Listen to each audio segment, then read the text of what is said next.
Dans les deux vidéos précédentes, je vous ai montré comment utiliser console.log pour afficher dans la console JavaScript. Je vous ai montré aussi comment utiliser une erreur HTML. Donc c'est pour remplir un élément, un tag HTML à partir de l'API du DOM. C'est ce qu'on a vu dans ce chapitre-là, ici. Et dans cette partie de la doc de W3 School, en fait, il nous montre qu'il y a d'autres moyens qu'on peut utiliser pour afficher des textes, pour sortir une information.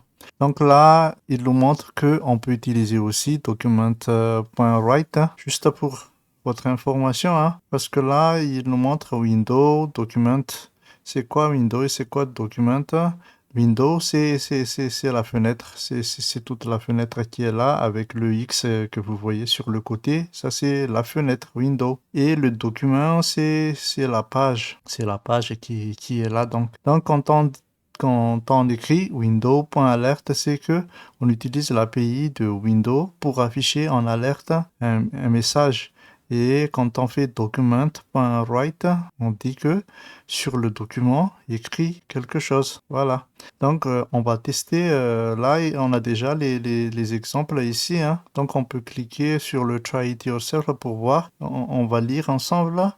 Qu'est-ce qu'il fait? On a un H1 ici, un paragraphe et un paragraphe qui avec un identifiant des mots. Et ça, c'est ce qu'on a déjà vu tout à l'heure. Quand on fait document, donc le document, .getElement.id, récupérer l'élément avec l'identifiant des mots et fait .innerHTML égale 5 plus 6. Donc il va évaluer d'abord ça et il va afficher 11. Voilà, au niveau de cette ligne-là. Maintenant, on va voir comment utiliser le document.write. Donc là, il nous montre deux exemples et je vais vous expliquer la différence. Ici, en fait, ce qu'il montre, c'est dans une structure HTML, il écrit H1 ici, après un paragraphe en dessous, à la place d'un paragraphe de tout à l'heure, il a mis script. Dans script, il a écrit document.write 5 plus 6. Donc on va voir. Là, il a bien écrit le H1 qui est le H2 qui est là, le paragraphe qui est ici. Il y a aussi un autre paragraphe qui est là. Et en dessous, il a écrit 11.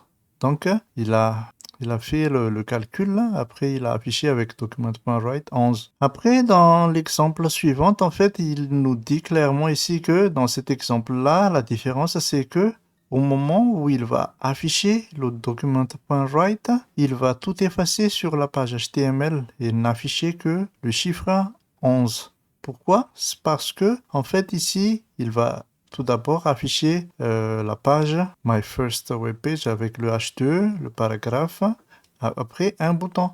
Et quand on clique sur le bouton, c'est là qu'il va tout effacer parce que à ce moment-là, la page est déjà affichée et on lui demande d'effectuer une nouvelle écriture de la page. C'est pour ça d'ailleurs en fait qu'il va tout effacer pour pouvoir afficher le résultat dans document.write. Donc on va essayer, on va cliquer sur le bouton, voilà. Et tout ça en fait, tous ces tests-là, vous pouvez le faire dans un éditeur sur VS Code comme on l'a fait tout à l'heure.